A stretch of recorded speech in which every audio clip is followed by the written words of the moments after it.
Sziasztok! Megnézzük, hogy a hármas kapcsolódásoknál mi a helyzet, mit lehet tudni az ő kapcsolatukról. Az én értelmezésemben van egy pár, akik a mindennapjaikat együtt élik, van egy másik pár, aki energetikailag kapcsolódik, de ők nincsenek minden nap együtt, tehát nem együtt élik az életüket, és a középső személy az mind a két párban ugyanaz, tehát ezért van az, hogy hármas kapcsolódás az én értelmezésem szerint. És most elmondom, még itt mielőtt hozzákezdek, hogy elkészült az Ikerláng workshopról az internetes változat, a 2 hétvégének az összevágásából, ami elhangzott, és a kérdésekre is a válaszok. Úgyhogy a leírásban megtaláljátok ennek is a linkjét, hogy hol tudjátok elérni. Tartalmaz egy személyes vagy egy egyéni konzultációt, egy több órás egyéni konzultációt. Maga az anyag az nagyon sok óra, 11 néhány órából vágtam össze, úgyhogy akik ott voltak, az ő dolgaik nem hallatszanak, de amit én válaszoltam rájuk, azok elég sok. És így aztán elég sok idejbe telt, mire ezt összeraktam, és akkor még abban az esetben is felhasználható annak a díja, hasonlóan a másikhoz, úgyhogy tulajdonképpen, ha valaki komolyan gondolja az Ikerláng útján a fejlődést, akkor ez egy ilyen plusz információt ad, és akkor a másik részében pedig tulajdonképpen felhasználhatja ennek a díját is. No, szóval ezt szerettem volna előjáróban elmondani, mert ikerlángoknál nagyon gyakran tapasztalom azt, hogy hármas kapcsolódásról van szó, úgyhogy itt most ezért mondtam el, de és akkor lássuk, mit lehet tudni arról a kapcsolatról, ahol együtt vannak, ahol együtt élik az életüket, és ebből a szempontból lényegtelen, hogy kik kezdték előbb, hanem az a lényeg, hogy ők a mindennapjaikat egymással élik. Mi a helyzet abban a kapcsolatban, ahol együtt élik? Mi a helyzet abban a kapcsolatban? Mit tudhatunk meg arról a kapcsolatról? Mit tudhatunk meg arról a kapcsolatról?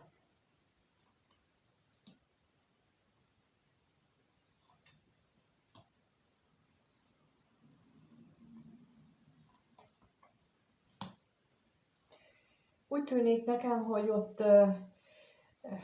időről időre meglehetősen váratlanul heves viták, heves szóváltások alakulnak ki, aztán azok el is múlnak, de ott ez alapján úgy látom, hogy ott nincs békesség, ott nincsen nyugalom, ott állandóan puskaporos a levegő, soha nem lehet tudni, hogy mitől robban éppen,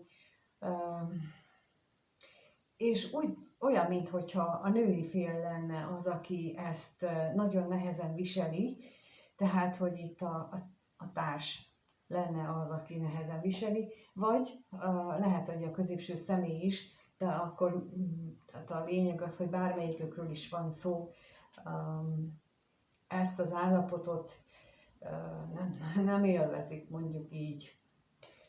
Nem az a típus, aki erre van beállva. Na és akkor nézzük meg, mit jelent itt a szerencsétlenség.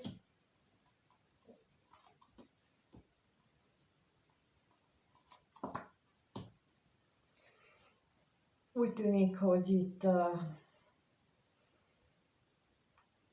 legalábbis az én nézőpontom szerint a középső személy az, aki reménykedik, hogy egyszer vége lesz.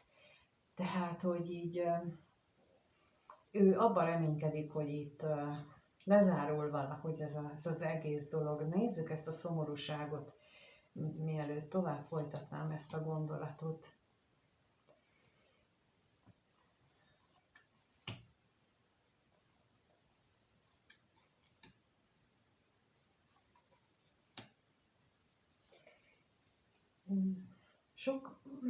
Most is azt gondolom, hogy a társ az, aki rosszul érzi magát ebben a kapcsolatban, de én most azt is látom, hogy ő az, aki provokálja ezeket a vitákat, veszekedéseket, mert ott van benne a féltékenység, ott van benne az elválástól való félelem, ugyanakkor pedig ezt nem mondjuk így, hogy nem jól kezeli. Mert azzal, hogy a másikat úgymond basztatom, tehát hogy csipkelődök azzal, hogy na mi van nőd, meg a nő, miért nem mész a nőthöz, ezzel nem segítem elő a kapcsolatot. Azzal tudom elősegíteni, hogyha alázatot. Tehát, hogyha nagyon azt gondolom, hogy erre a kapcsolatra szükség van, és mondjuk a középső személlyel beszélt erről, akkor viszont alázattal kell fordulni a kapcsolat felé, és úgy meghozni a megbocsátást, hogy utána már ne akarjam a szemére vetni. Mert azt gondolom, hogy legalábbis az én véleményem szerint elég gerinctelen dolog, hogy oda kényszerítünk valakit egy kapcsolatba, és utána évtizedeken, akár éveken, évtizedeken keresztül az óra alá dörgöljük, hogy egyszer-kétszer milyen bűne volt. Ha úgy döntöttünk, hogy együtt maradunk, akkor utána már húzzuk meg a függönyt, és ami a mögött van, az elmúlt. És csak onnan indul egy új időszámítás. Egyébként pedig úgy nem csak, hogy tisztességtelen, de akkor egy új karmakört indít. Akármelyik teszi ilyet, hogy elkezd mondjuk ugyanazt csinálni, tehát elkezd kikapós lenni egyik vagy másik, vagy elkezdi a szemrehányásokat, akkor ugyanúgy elkezdi egy új karmakört, és nincsen vége soha, és emiatt sosem jut a lélek a mennyországba. Mert amíg ezt le nem dolgozza, amíg nem tisztul meg ettől, hogy nem bántok mást, hanem tisztán képes vagyok megbocsátani, addig nem lehet azt várni, hogy a mennyországba beengedjenek. És nagyon bűnös módon éljük meg a földi létezést ilyen szempontból, mert a mennyország azért az sokkal tisztább, mint ahogy azt így elképzeljük, úgyhogy ezt érdemes talán átgondolni. Vagy csak én vagyok túl naív, de én úgy gondolom, hogy nagyon nagy bűnbocsánatra van szükség ahhoz, hogy oda bejutást nyerjünk, hogy beengedjenek bennünket. Na jó, akkor ez volt az a kapcsolat, ahol együtt vannak, szóval ők ütik egymást, mondjuk így. Lehet, hogy ténylegesen, de szóval mindenképpen. És akkor megnézzük a másik kapcsolatot, hogy ott mi a helyzet abban a kapcsolatban, hogy vannak ők. Nagyon nehezen ebben az együttélősöknél ott nagyon nehezen, alig kaptam levegőt, tehát hogy ott nagyon nyomasztó az a kapcsolódás, hát ott tényleg alig lehet levegőt kapni. Na de itt a másiknál megnézzük, hogy a másikban mit tudhatunk meg a másik kapcsolódás pillanatnyi állásáról, hogy lehet, vagy hogyan vannak ők egymással, mit lehet tudni erről.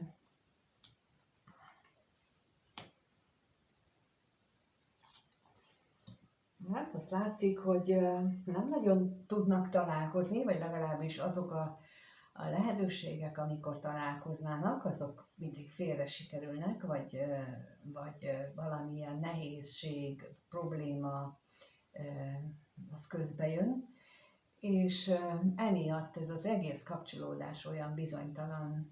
Lehet, hogy valamelyik fél részéről is van itt bizonytalanság, de megnézzük akkor, mit jelent itt a bíró.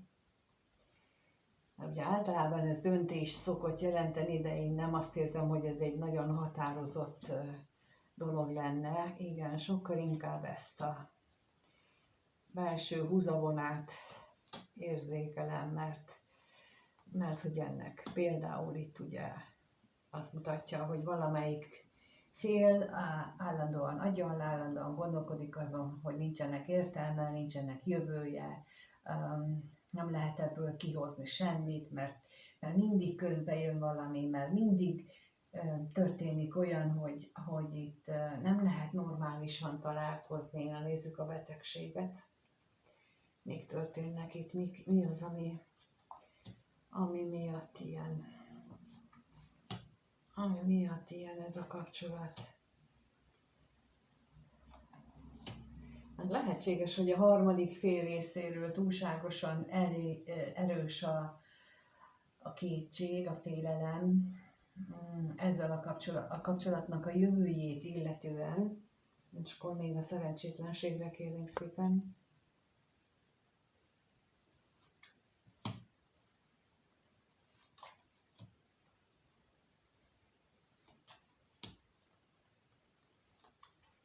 Igen, de ezt érzékeltem itt, és pont ez volt itt bennem, amikor ezeket raktam ki, hogy azért ez egy sokkal szebb és tisztább kapcsolódás, mint a másik, és jó lenne már itt a múltat hátrahagyni. Tehát lehet, hogy a múltban mindenkinek, mind a két félnek, mind a középső személynek, mind a harmadik félnek, harmadik személynek volt a múltban olyan megtapasztalása, ami hát a féltékenységet, a félelmet támasztja alá, vagy azt táplálja, de tulajdonképpen itt eljött az idő arra, hogy ezt a múltnak a fájdalmait hátrahagyják, mind a ketten. Mert úgy nem lehet alapokra építkezni. Ahogy az előbb azt mondtam a másik kapcsolatnál, hogy ez nem szer, hogyha megegyezünk abban, hogy együtt maradunk, és utána a másik fél szemére hányjuk. Itt megint azt tudom mondani, hogy ne várja ez a pár, vagy ez a kapcsolódás azt, hogy fejlődni fog, ameddig itt nincsenek lezárva a korábbi kapcsolatoknak a negatív hatásai mindegyikben. És erre szokták mondani, hogy ez komoly önmunkával jár. Tehát ott nem elég csak az, hogy felismerem, hogy már megint egy hülye pasit vagy hülye nőt fogtam ki, de miért vonzom én ezeket. Tehát nem elég ezt felismerni, hanem ez emögött az én viselkedésem áll, nem az övék, hanem az enyém, és ezen dolgozni kell, és megállapítani, hogy honnan ered, én honnan veszem ezeket a mintákat, kihez hasonlít egyik-másik partnerem, és azokat fel kell dolgozni, és amikor ezek feldolgozásra kerülnek, na utána megváltozik az én energiám is, és akkor utána tudok már olyan párkapcsolatot behívni az életembe, szóval akkor már úgy a tudat alatt, és akkor már nem ilyen dilliseket, hanem akkor már normálisabbak jönnek. Na megnézzük akkor, hogy mit éreznek. Jó, hát akkor legyen az érzések. Mit éreznek egymás iránt a kapcsolati párok, tehát a párok mit éreznek egymás iránt, először azok, akik együtt élnek, az ő érzéseiket kérem szépen egymás iránt mit éreznek.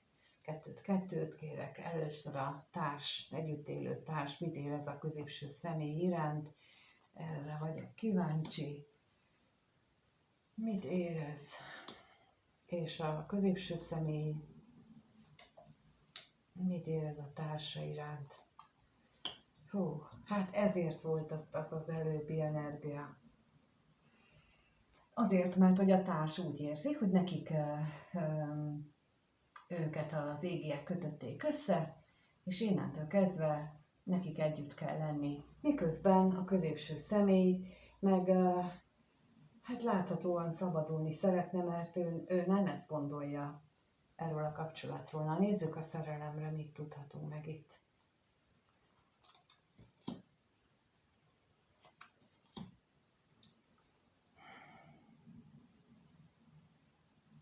És az állandóságra.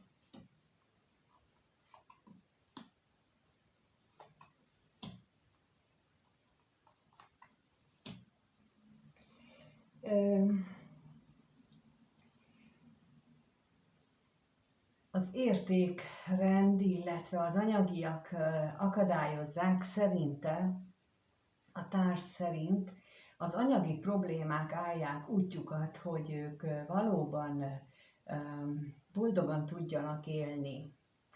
Mert hogy ő nagyon szerelmes, vagy ő nagyon is vágyik arra, hogy ez a kapcsolat meglegyen, illetve vágyik a középső személyre, tehát az ő részéről nincsen. És továbbra is azt gondolom, hogy ez teljesen mellékes, ez nem jogosít fel senkit arra, hogy mondjuk zsarolja, manipulálja, vagy évtizedeken keresztül az orra alá dörgölje a másiknak a hibáit, és már néhányszor mondtam, hogy láttam, hogy hova vezet ez, és a saját családomban is én ezt így nem kívánom senkinek sem, hogy ilyet tegyenek egymással emberek, úgyhogy ezt mindenképpen jó lenne, ha átgondolnák, akik ebben érintettek, vagy akik valamennyire magukra ismernek, még ha lágyan is a finoman. Na megnézzük akkor a középső személy miért van ennyire úgymond fölháborodva, mi ez a bosszúság.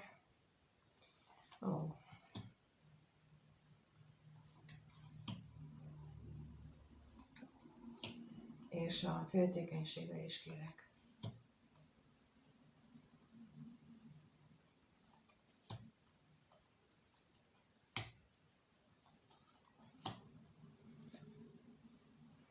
Hát abszolút kiegészíti azt az előbbi gondolatmenetet ez a középső személynek a gondolat, vagy igen, az érzései, mert olyan, mint hogyha állandóan a múltat rángatnák elő, vagy rángatná elő a társa, és hogy azon siránkozna, vagy az sajnálgatná, hogy mert régen olyan szép volt minden, mert olyan jó volt, amikor ezt csináltuk, meg azt csináltuk, miközben persze sosem volt jó. Sosem volt jó, mert akkor nem kellene itt manipulálni, de itt azért látható, hogy a középső személy az így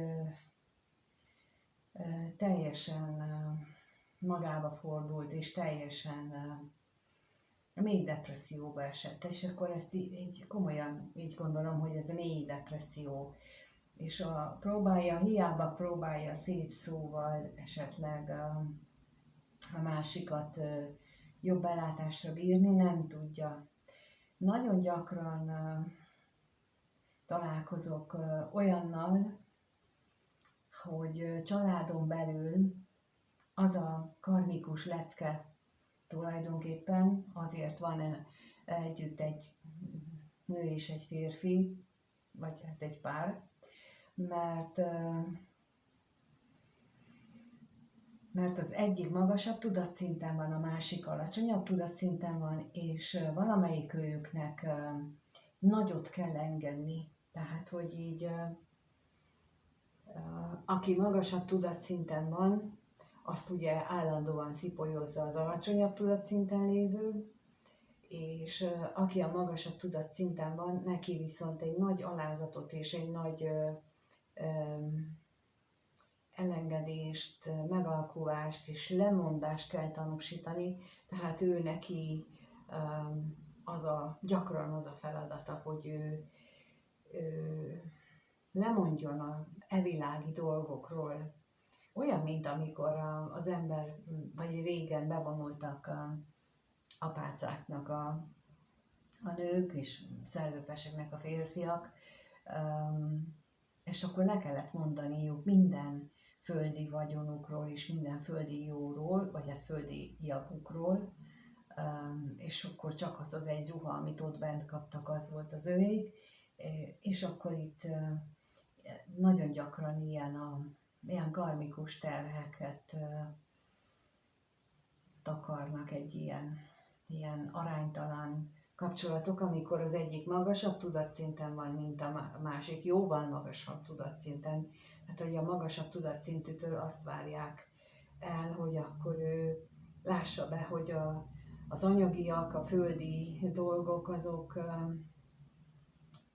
eltörpülnek az égiek mellett, és itt ezt érzékelem, hogy itt ilyen nagy a szakadék a két ember között. Tehát, hogy most csak belegondoltak, tehát a társ úgy éli meg, hogy ő szerelmes, őket az égiek kötötték egybe, és itt nincsen semmi baj, kivéve, hogy nincs elég pénz. Miközben a másik fél meg azt látja, hogy ő megőrül ebbe, bele bolondul a kétségbeesésbe, és a fájdalomba, amiatt, hogy állandóan a múltra kell tekintenie, amikor már igazából az sem volt jó, tehát az is csak egy ilyen lázálom volt, és mégis azt kell úgymond majmolni, tehát hogy így érzitek ti is talán, hogy itt nagyon-nagyon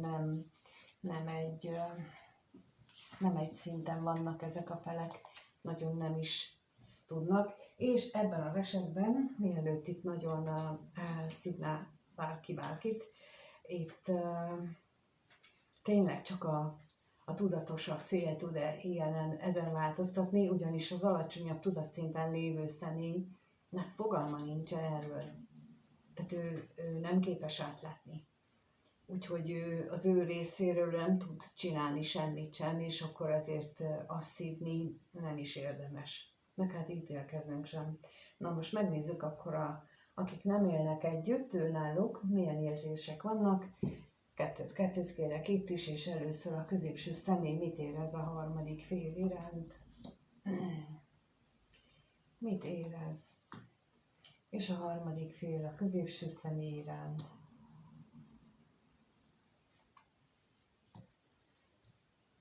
Hát a középső személy úgy éli meg, hogy valami hatalmas lelki átalakulás megy végbe benne.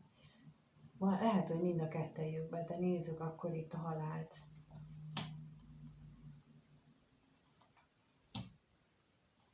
Az ellenséget.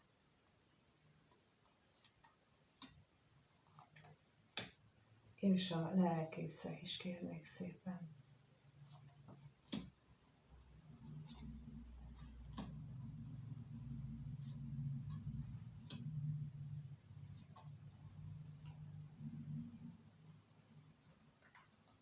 A problémát én itt most abban látom, hogy itt a középső személy ezt a kapcsolatot csak mint ilyen laza kapcsolatot tudja elképzelni, annak ellenére, hogy lelkileg nagyon mélyen megérintette ez a kapcsolódás, de mégis úgy gondolja, hogy olyan nagy veszteség árán tudnának csak ők együtt lenni,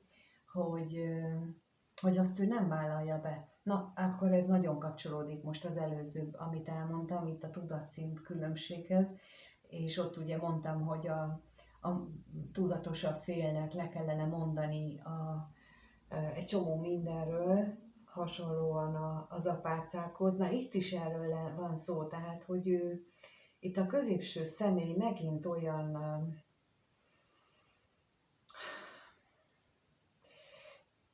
olyan dolgot lát akadálynak, ami nincs. Tehát, hogy így azért legyenek nekik, vagy azért legyenek ők csak ilyen laza kapcsolatban, mert egy elkötelezett kapcsolódás az ilyen mondva csinált evilági akadályok miatt, azok miatt nem jöhetne létre. Szóval itt függetlenül attól, hogy mint mondtam, nagyon mély átalakulást hozott benne valamelyik őjükben, de inkább úgy érzem a középső szemében ez a kapcsolat, és akkor itt a harmadik félnél kérnék szépen az elkevéspénze.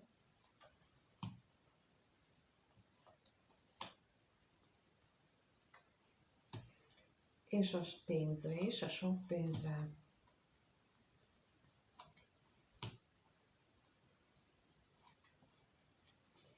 Hát én úgy látom, hogy a harmadik fél egyfajta egykedvűségben van, méghozzá azt illetően, van egy kedvűségben, hogy ő már nem vár semmit. Illetve amit vár is, az nem olyan nagy, tehát nem vár rá komolyan, hogy itt most megújulás lesz, vagy itten valódi újrakezdés, vagy valódi szintemelkedés lesz, mert annak ellenére, hogy hatalmas vágyak vannak itt a stabilitásra is, meg hát a testi vágyakra is.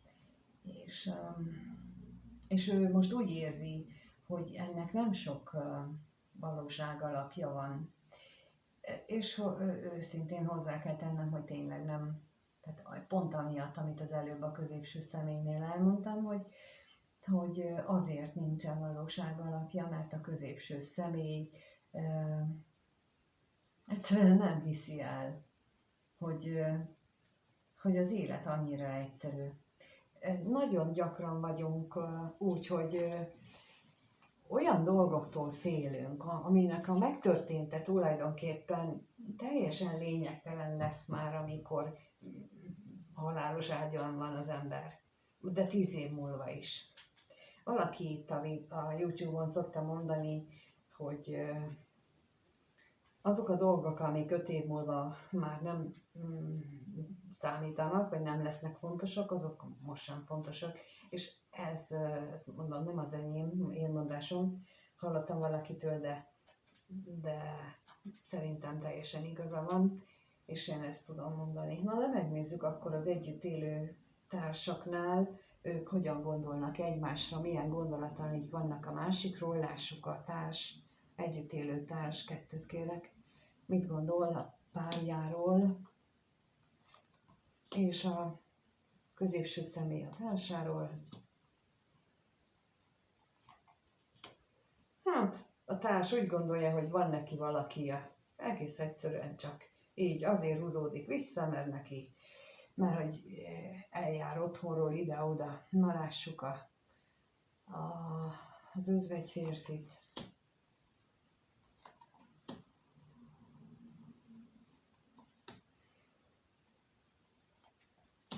És a látogatást is.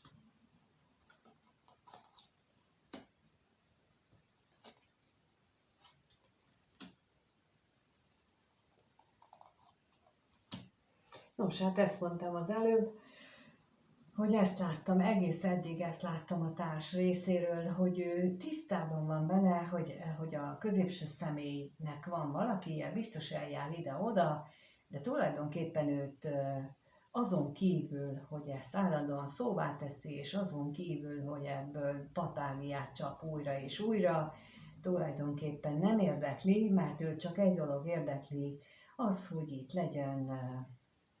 legyen pénz, magyarán megmondva. Tehát addig ő tulajdonképpen ezzel nem foglalkozik, ameddig az ő anyagi igényei ki vannak elégítve, és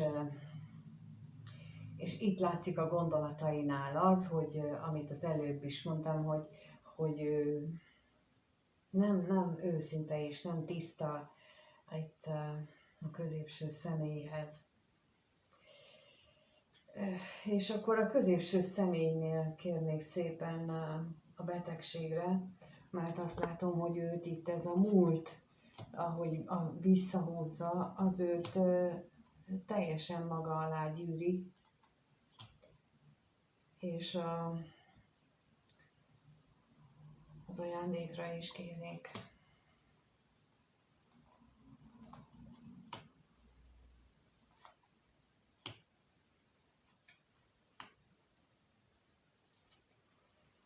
Állandóan emlékeztetve van a múltbeli ígéretére, mármint ugye ebben a kapcsolatban, és hogy el ne felejtse, hogy ő mit ígért. Itt ez a manipuláció, ez a zsarolás, és még az is benne lehet itt az egészben, hogy itt a társ azt is szokta mondani, hogy ő nem törődik azzal, hogy ő mit érez, és hogy ő hogyan érez iránta, és hogy őt mennyire kihasználja érzelmileg, és sorolhatnám, de ez mind manipulatív, ez hát ha valaki önismerettel foglalkozik, vagy valaki elkezd így például az én kapcsolati blokkoldásos kurzusomat, ott pontosan ilyenekről beszélünk, hogy rálásson mindenki arra, hogy ő maga és a másik személy, aki nem csak a társ, hanem a munkahelyen, a szülő, a gyermek, tehát mindenféle kapcsolati viszonyban milyen hangnemben beszélnek egymással, milyen a kommunikációjuk, és hogy jobban fel tudják ismerni a manipulációt, amikor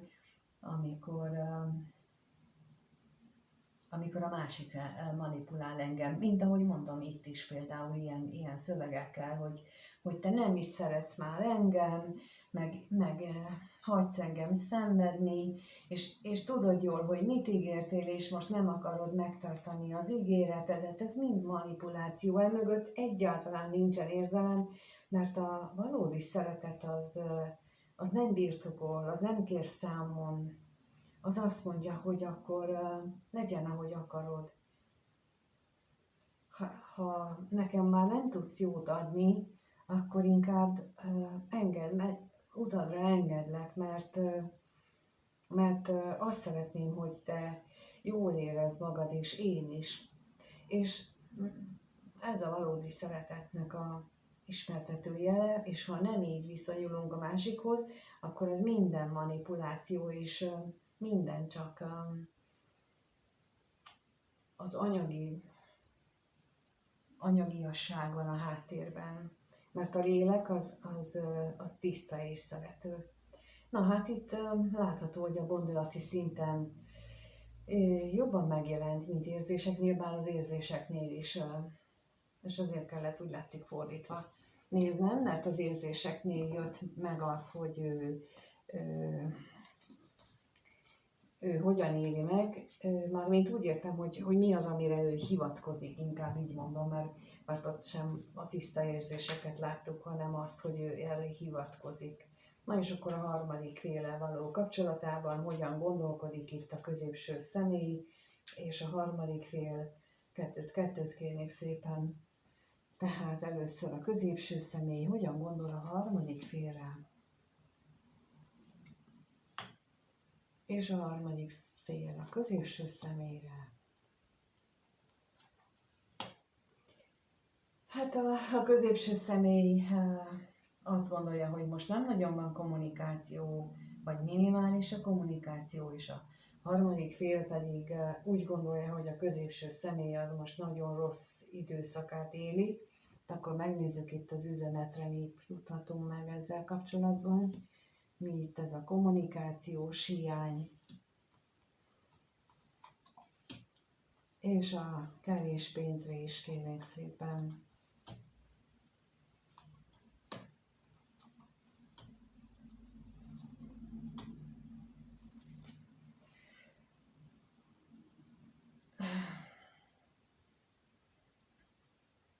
Hát nem nagyon, tehát hogy láthatóan nincsen itt kommunikáció, nagyon nagy a bizonytalanság, főleg amiatt, mert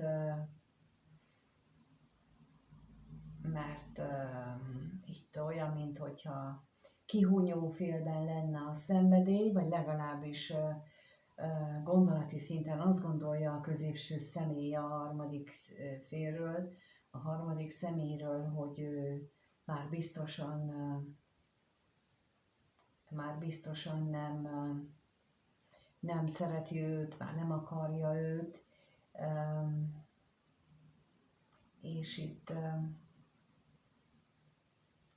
érdekes módon itt nem a manipulációt érzem, hanem így ezt a beletörődést, a lemondást, ennek az energiáját érzékelem itt ebből a lapokból, olyan keserűséget. Nagyon-nagyon érdekes. Miközben ugye megnézzük, hogy a harmadik személy mit gondol, lássuk a szomorúságra mit kapunk.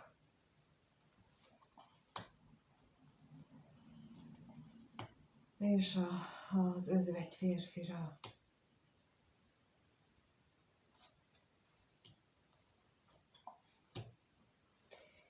Hát itt ebből megint az látszik, hogy ugye a középső személynél kijött, hogy beszélgetés is alig van közöttük, a harmadik személynél meg kijött, hogy nincsen találkozás, illetve ha találkoznak is, akkor sem, az nem olyan, mint régen volt, ugyanakkor pedig azt gondolja, hogy a középső személy mégis szeretne valahogy egy megújulást az életében, főleg leginkább úgy látja, hogy a munkájával összefüggésben szeretné ezt a megújulást, vagy valamilyen nosztalgikus dolog van itt a háttérben, aminek a múlthoz van köze.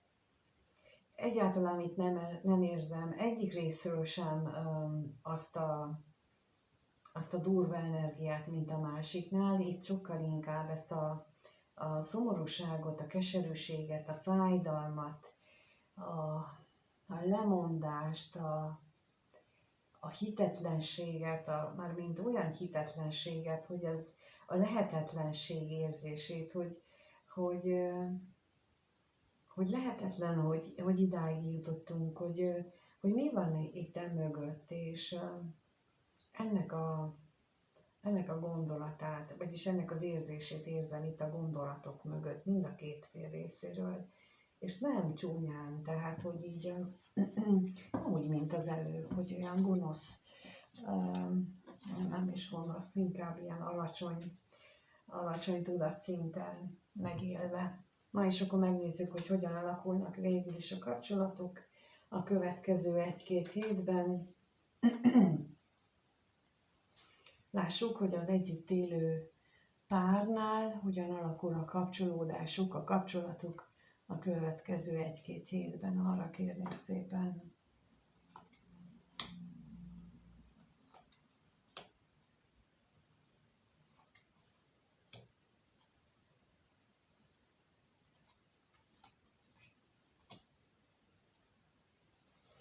Hát itt láthatóan megmarad továbbra is ez a kapcsolatban az üresség.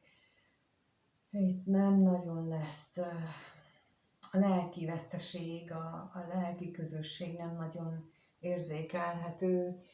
Legfeljebb ugye a múltra való állandó hivatkozás, és ebbe beleértem a régi múltat, meg azt, amit az előbb is mondtam, hogy állandó célozgatást a harmadik félre, a szeretőre, na nézzük a látogatást.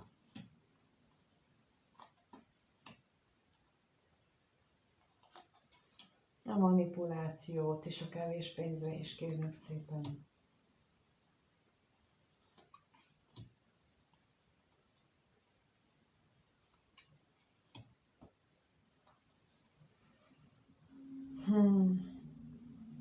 A veszteségre is kérek.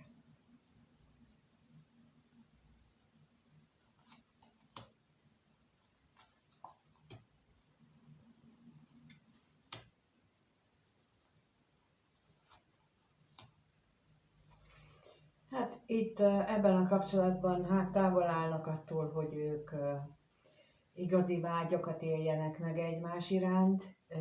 Nem azt mondom, hogy nem történik testi kapcsolódás, de az, hogy a mögött nincsen valódi vágy, nincsen igaz és tiszta érzések, nem látni. Egész egyszerűen ebben a kapcsolódásban, ahányat eddig értem, itt nem voltak még igaz és tiszta, őszinte dolgok, és megint csak ezt a nyomasztó energiát érzem. Itt tényleg arról van szó, hogy szolgáld már ki az anyagi igényeimet, mert megígérted, hogy te majd gondoskodsz rólam, és akkor én meg emlékeztetlek rá, hogy gondoskodjál már rólam, akkor is, hogyha mondjuk nekem a plastikára kell a pénz. Tehát, hogy így nem a józan keretek között, hanem azon túl is. Itt, nem szép ez az energia, úgyhogy én most erre nem is mondok semmit sem. Hát remélem, hogy nem sok mindenkire érvényes ez ami, akik nézik a csatornát, legalábbis azok közül, akik az együtt élő félnél, vagy félen tér felén vannak, mert ez így nem szép energia. Őnekik, ezeknek ha mégis, akkor nekik azt javaslom, hogy beszéljünk, keressenek meg, beszéljünk erről. Itt minden szempontból világváltás küszöbén állunk, és én nem a politikáról beszélek, hanem a lélek világváltásáról. És ennek az a lényege, hogy nem élhetünk olyan módon, ahogyan az őseink éltek. Mondom én a magam sok x-ével, és mégis azt mondom, hogy nem lehet már úgy élni tovább. Nem lehet azokat a szabályokat követni, és főleg azért nem, mert az égiek ezt nem fogják eltűrni senkinek. Ahogyan az elején mondtam, ha valaki a mennyországba kívánkozik, akkor annak biztosan nem. A manipulációt és a másik ember kisikerelését azt nem nézik, de annak sem, aki ezt azt hiszi, hogy alázattal kell viselnie, mert Jézus is ezt mondta, hogy úgy szeress fele barátodat, mint te magadat. Tehát, hogyha te saját magadat is csak ennyire becsülöd, akkor te magadat sem szereted, és az ugyanúgy nem a teremtő kedvére való, mint ahogy ha a másik embert nem szereted, vagy azzal cseszel ki. Úgyhogy ezt azért érdemes ezeket így átgondolni ilyen szempontból is, hogy a túlzott alázat, a túlzott, már úgy értem, hogy nem az alázat, hanem ez mit akartam mondani, áldozat. A túlzott áldozatiság az nem az égieket szolgálja. Úgyhogy itt ilyenekről talán, tehát mindenkire rábízom. Megnézzük a másik kapcsolatot, hogy hogyan alakul a következő 1-2 hétben. Mi várható a harmadik féllel, a középső személy és a harmadik fél kapcsolatában? Mi várható a következő időszakban? Lássuk. Hát úgy látom, hogy itt azért nagy átalakulás várható. A lehetőségeket mondjuk nem biztos, hogy ki tudják használni, mert olyan, mintha jönnének lehetőségek, de azok el is mennek. Annak ellenére, hogy itt azért nagyon nagy az egymás iránti vágy, és ez végig megjött, végig kijött valamelyik őjüknél. Szóval itt nagyon erős, mert nézzük itt a halált.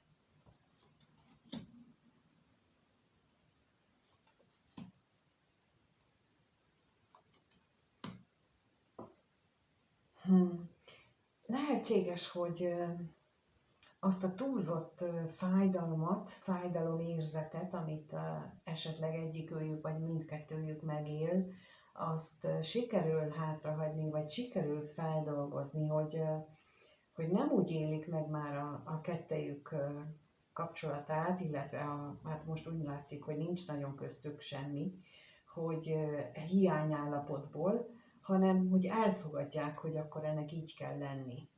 És ez az elfogadás, ez egy magas tudati szinthez kapcsolódik, és ráadásul ez nagyon pozitív és emelő hatással is van, mert ez azt is jelenti, hogy akkor átadom az égieknek az irányítást, és akkor én nem tudok tenni már többet ebben a kapcsolatban, akkor legyen meg a föntiek akarata, intézzék őt. Na és akkor megnézzük itt a veszteséget.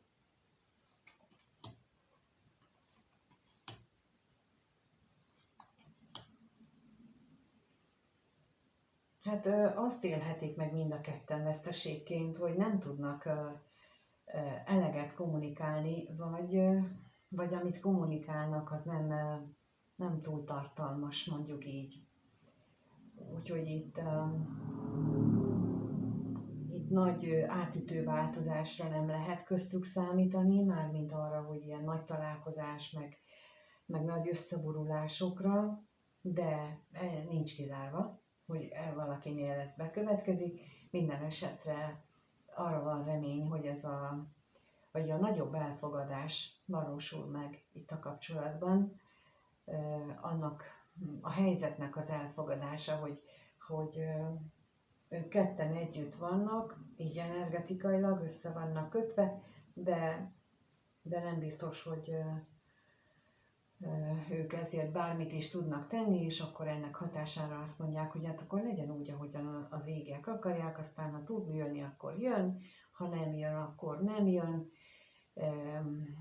Nem sírok, rívok, mondja a harmadik fél például, hanem kivárom, amíg jön, és akkor itt lesz, és annak örülök. És ez egy nagyon, mint ahogy az előbb mondtam, ez egy nagyon pozitív, rezgésszintemelő hozzáállás, és ahogy sokszor elmondom, tehát mindig egy apró lépéssel kell kezdeni a tudatunkat emelni, a rezgésünket emelni.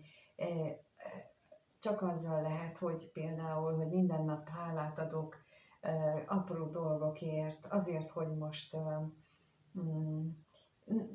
jól vagyok, hogy jól sikerült a nap, hogy ma sütött a nap, és nem esett, mint tegnap, és szóval minden ilyen kis bagatel dolgon, ami annyira természetes, de legalább van valóságtartalma, és hogyha hálát adunk, és hálát érzünk érte, és olyanért, ami tényleg bekövetkezett, akkor azt fogja, ennek az energiáját fogja felerősíteni az univerzum, és akkor az fog körülöttünk rezegni, úgyhogy valahogy így lehet elképzelni azt, hogy hogyan tudjuk mi úgymond ilyen apró dolgokkal befolyásolni a jövőnket, az életünket, és akkor ez ilyen összeadódik, hogy holnap is hálásak leszünk, és holnap kicsit másért is leszünk, és holnap után már jó is, még más jó is történik velünk, úgyhogy ez így önmagát gerjeszti, és önmagát tudja följebb hozni. És én azt kívánom, hogy mindenki, aki most itt van és hallgatja, az meg tudja lépni ezeket a dolgokat, mert én nagyon mélyről tudtam ezzel a technikával egy nagyon jó kis tudatszintre eljutni, és élni úgy az életet, hogy jó dolgok történnek velem. Rosszak is persze, de azokat már nem veszem úgy. Tehát, hogy így már nem úgy, hogy mint régen is írtam réten, hanem hát jó van, most éppen az van, majd akkor ezután jó jön, és lám, úgy történik. Úgyhogy köszönöm szépen, hogy itt vagytok, köszönöm, hogyha megírjátok kommentben, hogy mit gondoltok, köszönöm a lájkokat, a feliratkozásokat, és mint említettem, elérhető a találkozás az Ikerlánggal webes változata, de hogyha egyéni konzultációt kértek, az is ott van a leírásban, és egy csomó minden van még a leírásban, úgyhogy olvassátok el, kérlek, mert azzal biztosan tudtok segíteni magatoknak, ingyenes is van ott jócskán, úgyhogy amíg nem találkozunk, addig mindenkinek minden jót kívánok, sziasztok!